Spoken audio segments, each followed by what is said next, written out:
In every age, there are stories that ask us to pause and wonder, what might we see in ourselves if we were suddenly cast into a world not our own? Welcome. You've arrived at a quiet corner of the evening, where words move slowly, and curiosity leads the way. This is not just an audiobook. This is a literary listening experience. Here, stories are offered with care, shaped by atmosphere and emotional pacing, designed to help you settle into a calm, reflective state before the narrative begins. You won't only hear the tale itself. You'll hear a faint echo of the author's world, a gentle sense of the time in which it was written, and an introduction that frames the story without ever standing in its way. Before we begin, you'll receive a short, poetic opening and a glimpse into the period's cultural texture. And after the closing line, you'll be led through a quiet reflection, a distilled insight from the story's essence, followed by a few questions to sit with. No interruptions, no mid-story explanations. Only a beginning and an ending that deepen the experience. Tonight, our story is Gulliver's Travels, brought to life through the reflective distance of the early 1700s, a time when Dublin was alive with political tension, intellectual ferment, and a growing appetite for satire. It begins, as many journeys do, with a man stepping into a world he doesn't yet understand. Let's step toward that first moment together, and allow the story to open itself. There is a particular mood that accompanies a voyage into the unknown, an atmosphere of salt air, shifting horizons, and the quiet recognition that familiar logic may no longer apply. As this story unfolds, you'll enter a space where size becomes metaphor, where perspective becomes its own kind of truth, and where the boundaries of the everyday are stretched just enough to reveal something hidden beneath. Gulliver's Travels was written by the Irish author Jonathan Swift, first published in 1726.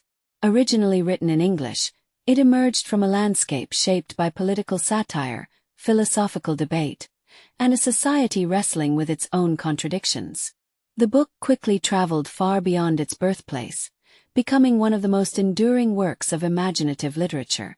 Jonathan Swift, born in 1667 and passing in 1745, remains one of the most influential satirists in the English language. A Dublin-born writer, cleric, and sharp social observer, he used humor and exaggeration to expose human flaws with remarkable clarity. Across essays, pamphlets, and several major works, he challenged the politics and moral assumptions of his era, often with a boldness that continues to resonate. Why does this story matter now? Because the questions Swift raised about power, perspective, identity, and the fragile ways societies define themselves, still shape our world. Listening today, we can feel both the distance and the closeness of his era, a time of political upheaval, cultural shifts, and deep uncertainty, not unlike our own. This is a story for anyone drawn to reflection, to allegory, and to the delicate line between humor and truth. If you enjoy this kind of literary listening experience, consider liking the video and subscribing for more evenings like this. After the story concludes, stay with us for a brief reflection and a few questions meant to linger gently in the mind. Enjoy watching, enjoy listening. And when the final words fade, don't miss the reflections that follow. Now we begin.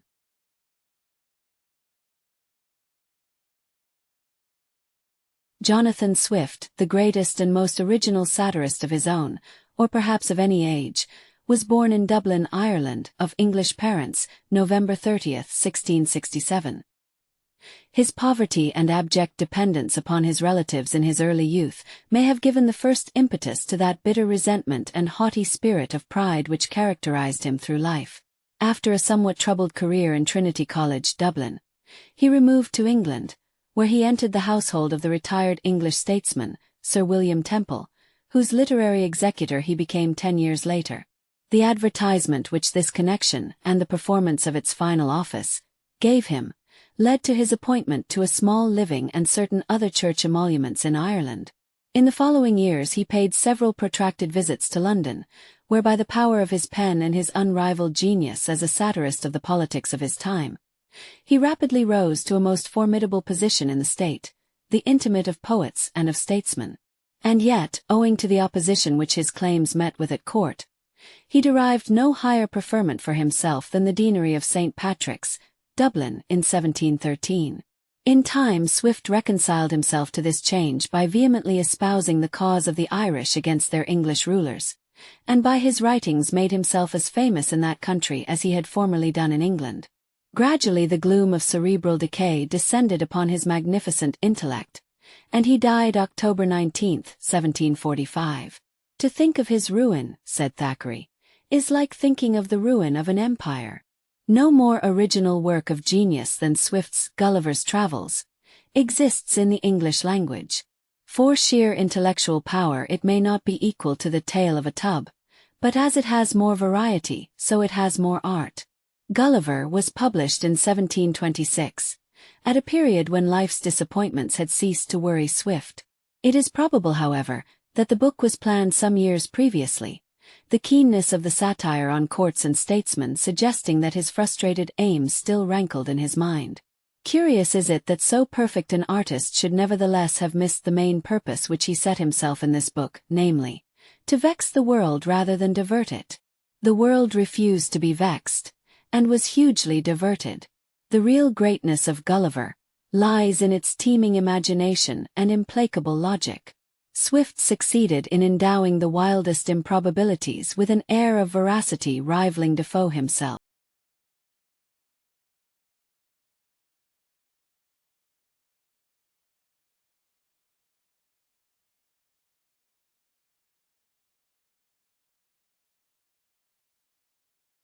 A Voyage to Lilliput.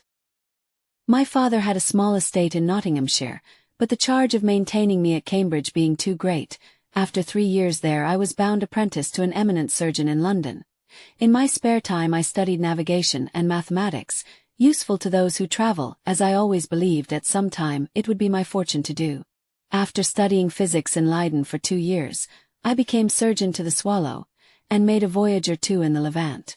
I then settled in London, married, but after some years, my business beginning to fail, having consulted with my wife, I determined to go again to sea and made several voyages to the East and West Indies, by which I got some addition to my fortune. In 1699, being on a voyage in the South Seas, we were driven on a rock, and the ship immediately split. I conclude my companions were all lost. For my part, I swam as fortune directed me, and being pushed forward by wind and tide, found myself at last within my depth, and had to wade near a mile before I got to shore. I was extremely tired, and lay down on the grass and slept soundly until daylight.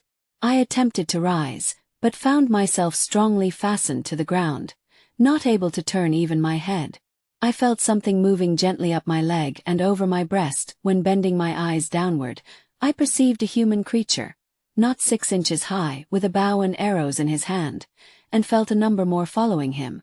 I roared so loud, they all fell off in a fright, but soon returned.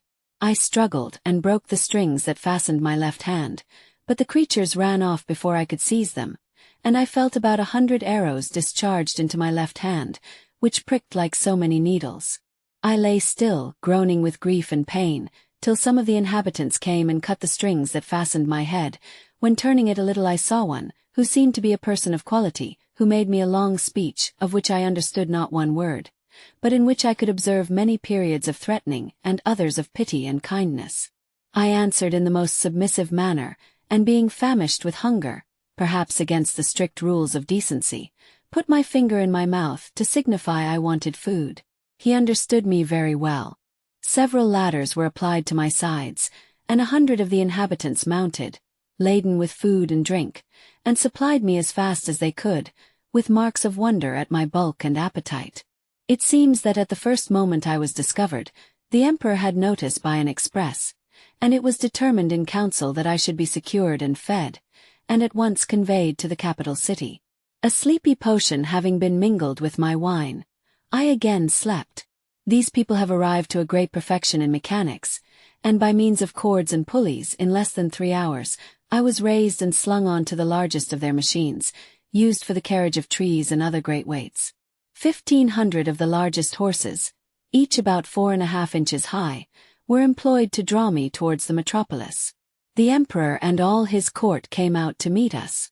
In the largest temple in the kingdom, disused because polluted by a murder some years before, I was to be lodged, secured by 411 chains locked to my left leg.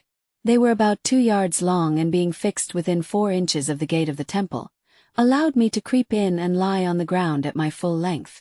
The emperor is taller by almost the breadth of my nail than any of his court, his features strong and masculine, and his deportment majestic. He had reigned for 7 years in great felicity, and generally victorious.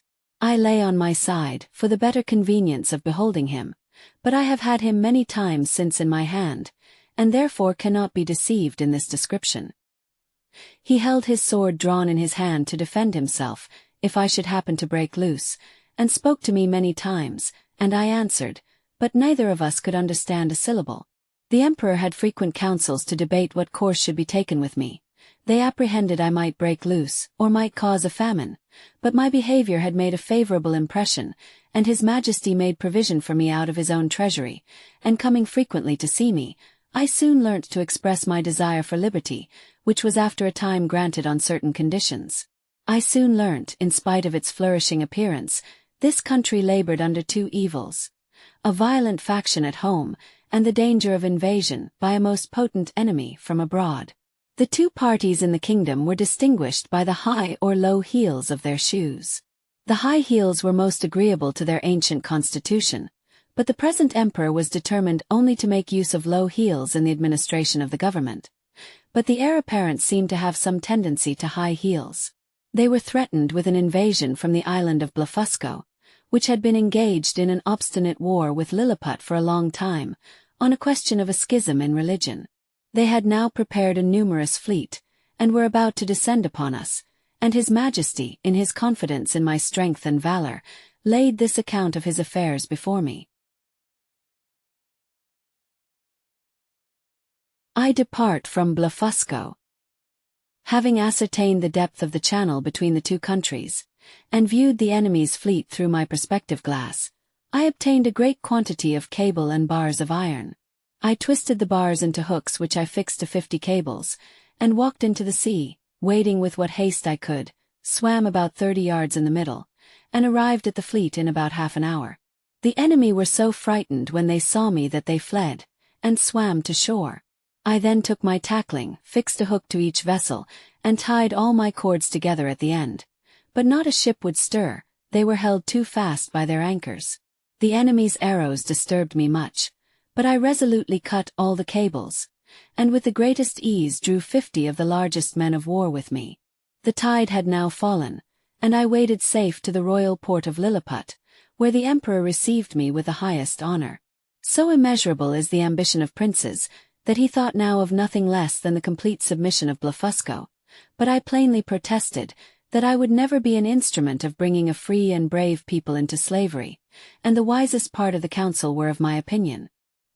His Majesty never forgave me, and an intrigue began which had like to have been my utter ruin, but a considerable person at court informed me of the schemes against me, and I resolved at once to pay a visit to Blefusco, whose emperor had sent a solemn embassy to Lilliput with humble offers of peace, and who received me with a generosity suitable to so great a prince. 3 days after my arrival I observed a boat overturned on the coast, which with great difficulty I managed to get to the royal port of Blefusco.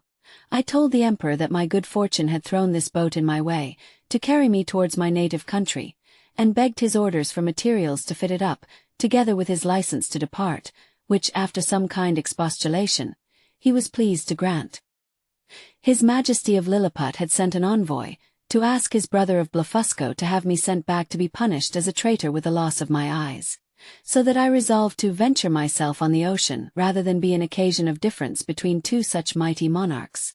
I stored the boat with the carcasses of sheep and oxen, and with bread and drink proportionable, and as much ready-dressed meat as 400 cooks could provide. I took with me cows and bulls and rams and ewes, intending to propagate the breed in my own country, and would gladly have taken a dozen or 2 of the natives, but this His Majesty would not permit. Besides making a diligent search in my pockets, His Majesty engaged my honor, not to carry away any of his subjects, although by their own desire. I set sail, and on the 3rd day descried a sail steering to the southeast. I made all the sail I could, and in half an hour she espied me and flung out her flag and fired a gun. My heart leaped within me to see her English colors, and putting my cows and sheep into my pockets, I soon got on board with all my provisions. The captain, a very civil man and an excellent sailor, treated me with kindness, and we arrived in England with only one misfortune. The rats carried off one of my sheep. The rest I got safely ashore, and made a considerable profit in showing them to persons of quality. And before I began my second voyage I sold them for £600. I stayed but 2 months with my wife and family, for my insatiable desire of seeing foreign countries would suffer me to stay no longer. I left £1,500 with my wife. My uncle had left me a small estate near Epping of about £30 a year, and I had a long lease of the Black Bull in Fetter Lane, so that I was in no danger of leaving my wife and family upon the parish. My son Johnny was at the grammar school, and a towardly child. My daughter Betty, who is now well married, was then at her needlework. I took leave of them with tears on both sides, and went on board the Adventure, a merchant ship of 300 tons, bound for Surat. A voyage to Brobdingnag. We made a good voyage until we had passed the Straits of Madagascar, when the southern monsoon set in, and we were driven many leagues out of our course. Being in distress for water and coming in sight of land, some of us went on shore in search of it. I walked alone about a mile, when seeing nothing to satisfy my curiosity, I was returning when I saw our men already in the boat, and rowing for life to the ship, with a huge creature walking after them, the sea up his knees. I ran off as fast as I could up a hill and along what I took for a high road, but could see little, on either side the corn rising at least 40 feet, until I came to a stone stile, which it was impossible for me to climb. I was looking for a gap in the hedge, when I saw one of the inhabitants in the next field. He seemed as high as an ordinary spire steeple, and took about 10 yards at each step. I ran to hide myself in the corn, whence I saw him at the stile calling out in a voice which at first I certainly took for thunder. 7 monsters like himself then came, and began to reap the field where I lay. I made a shift to get away, squeezing myself between the stalks, till I came to a part laid by the rain and wind. It was impossible to advance a step, and I heard the reapers not 100 yards behind me. Being quite dispirited with toil, I lay down and began to bemoan my widow and fatherless children, when one of the reapers came quite near me, and I screamed as loud as I could, fearing I should be squashed to death by his foot. He looked about, and at last espying me, took me carefully behind, between his finger and thumb, as I myself had done with a weasel in England. I resolved not to struggle, but ventured to put my hands together in a supplicating manner, and say some words in a humble, melancholy tone, and letting him know by my gestures how grievously he pinched my sides. He seemed to apprehend my meaning, and put me gently in the lapel of his coat, and ran along to show me to his master, the substantial farmer I had first seen in the field. He placed me gently on all fours on the ground, but I immediately got up, and walked slowly backwards and forwards to let those people see I had no intent to run away. They all sat down in a circle round me, and the farmer was soon convinced I was a rational creature, but we were quite unintelligible to one another. He put me gently in his handkerchief and took me to show to his wife. She at first screamed as women do at a toad, but seeing how well I observed the signs her husband made, she by degrees grew extremely fond of me. A servant brought in dinner, and the farmer put me on the table. The wife minced some bread and meat and placed it before me. I made her a low bow, took out my knife and fork and fell to eating, which gave them great delight. The farmer's youngest son, an arch boy of 10, took me up by the legs and held me so high in the air that I trembled in every limb, but the farmer snatched me from him and gave him such a box on the ear as would have felled a European troop of horse to the earth. I fell on my knees, and pointing to the boy made my master understand I desired his son to be pardoned. The lad took his seat again and I went and kissed his hand, which my master took and made him stroke me gently with it. When dinner was almost done, the nurse came in with a child of a year old in her arms, who at once began to squall to get me for a plaything.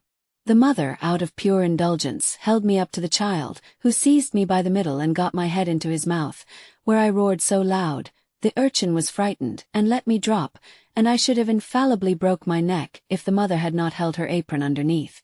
My mistress, perceiving I was very tired, put me on her own bed after dinner, and covered me with a clean white handkerchief.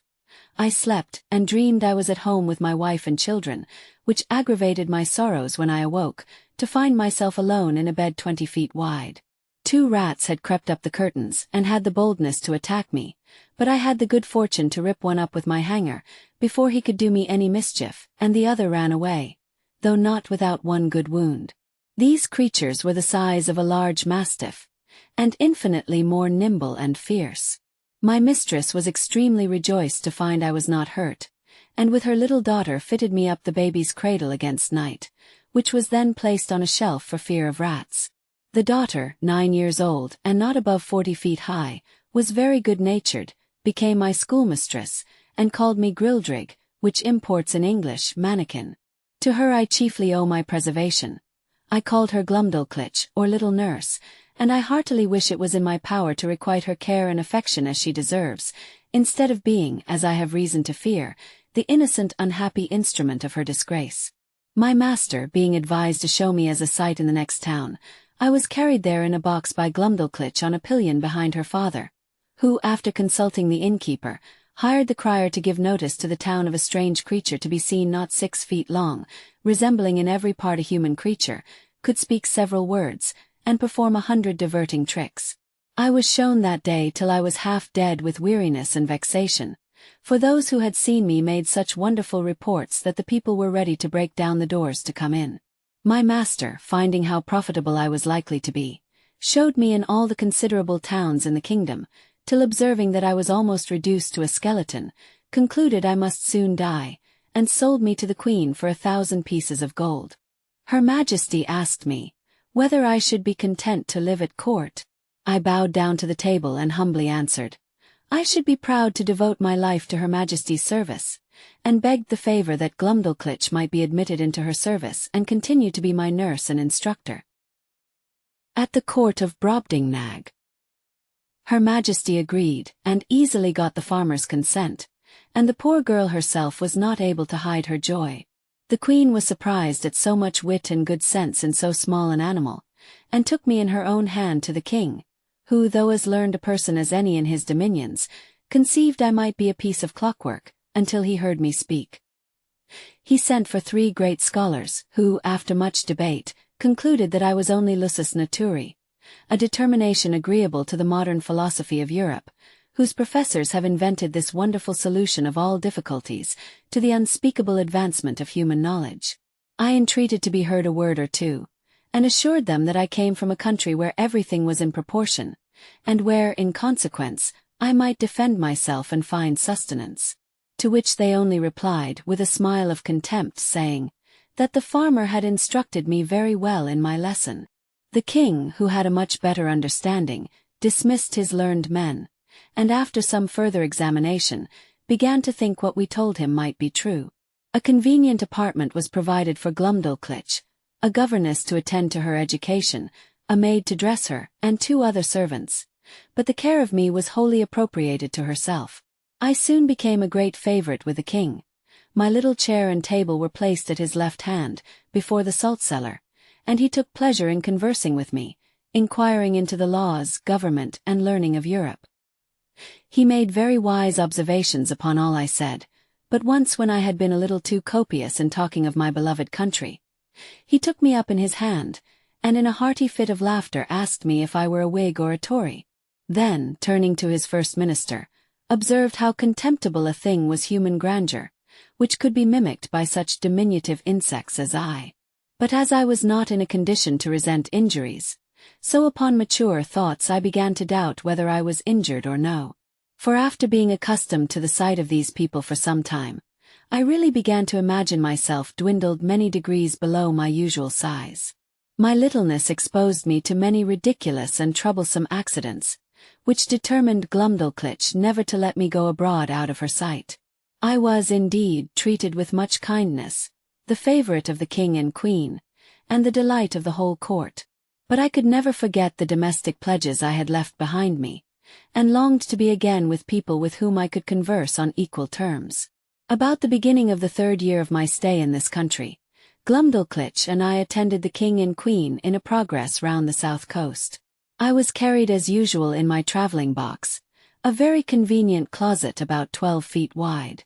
I longed to see the ocean, which must be the only scene of my escape, and desired leave to take the air of the sea with a page who sometimes took charge of me. I shall never forget with what unwillingness Glumdalclitch consented. We were both much tired with our journey, and the poor girl was so ill as to be confined to her chamber. The boy took me out in my box towards the seashore. When ordering him to set me down, I cast many a wistful glance toward the sea. I found myself not very well, and hoping a nap would do me good soon fell asleep. I conjecture as I slept the page went off to look for birds' eggs, for I was awakened by finding myself raised high in the air and borne forward with prodigious speed. I called out, I looked out, but could see nothing but clouds and sky. I heard a great flapping of wings, they increased very fast, and my box was tossed up and down, and I felt myself falling with incredible swiftness. My fall was stopped by a terrible squash. I was quite in the dark for a minute, then I could see light from the tops of my windows. I had fallen into the sea. I did then, and do now, suppose that the eagle that had flown away with me was pursued by 2 or 3 others, and forced to let me drop. I was for 4 hours under these circumstances expecting, and indeed hoping every moment to be my last. I heard a grating sound on the side of my box, and soon felt I was being towed along the sea, and called for help until I was hoarse. In return I heard a great shout, giving me transports of joy, and somebody called in the English tongue that I was safe, for my box was fastened to their ship. The carpenter came in a few minutes and sawed a hole, through which I was taken into the ship in a very weak condition. The captain, a worthy Shropshire man, was returning to England, and we came into the Downs on the 3rd of June 1706, about 9 months after my escape. When I came to my own house my wife protested I should never go to sea any more. There are stories that close like a door, and stories that close like a mirror. Gulliver's Travels is the second kind. Because Swift was never merely entertaining us, he was asking us to see ourselves, made small, made large, made strange, and when the last echoes fade, what remains is not the journey, but the recognition that these distant worlds were always reflections of our own. Swift's satire moves with a quiet sharpness, almost medicinal, beneath the humor. There is a steady blade, cutting into pride, politics, reason, and the fragile costumes we call virtue, and in his hands, scale becomes a language, smallness can be tyranny, and greatness can be grotesque. He doesn't shout his meaning. He lets it appear, in atmosphere, in pacing, in the careful space between sentences, where the listener has to supply the truth. Across centuries, readers have called this book a political attack, a philosophical riddle, a psychological study, even an early experiment in speculative fiction. And it survives because it can hold all of those meanings at once.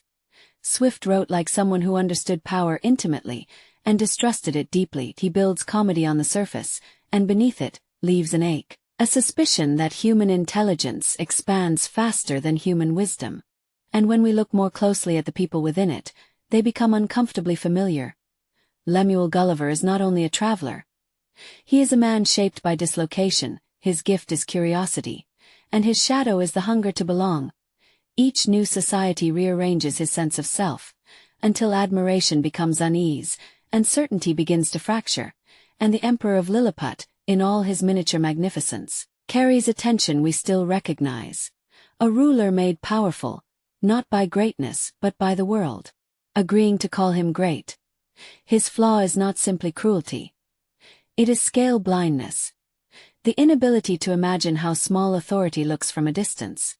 There is also the texture of Swift's own time. Dublin in the early 1700s. A place alive with political strain, intellectual argument, and social division. Swift was a clergyman and a public satirist. A man close enough to institutions to know their language, and distant enough to expose their hypocrisy. He understood something enduring, that satire is a glass, in which we see everyone's faults, except our own. And now, when we carry this story into the 21st century, its relevance turns almost uncanny. We live inside new machines of scale. Algorithms enlarge some voices, shrink others, and turn attention into a currency. our disputes become tiny wars. Performed for invisible crowds, our certainty grows louder, while understanding grows thin. Interestingly, through the lens of modern psychology, Gulliver's shifting identity feels like a map of social comparison, the way environment alters self-worth, the way belonging can seduce the mind. And through the lens of technology, the Emperor of Lilliput feels like a warning about systems that reward performance over substance, status over character, spectacle over truth. What once was a satirical kingdom now resembles parts of our digital life. So here is a question to sit with quietly. If Lemuel Gulliver stood in front of today's networks, today's endless knowledge, today's persuasive machines, would his journey become safer, or simply stranger? And if the Emperor of Lilliput held the tools of modern influence, would he grow wiser, or only louder? And now, dear listener, the moral dilemma: if you were Lemuel Gulliver, standing at that threshold between curiosity and consequence, would you have chosen the same path? The beauty of literature is that it changes, depending on who is holding the book. Let's meet in the comments to share our different perspectives. And if you find value in these deep dives into the human soul, and you enjoy exploring the intersection of classic literature with modern thought, please consider subscribing to the channel and liking this video. Your support helps these stories continue, told with care, for a new generation.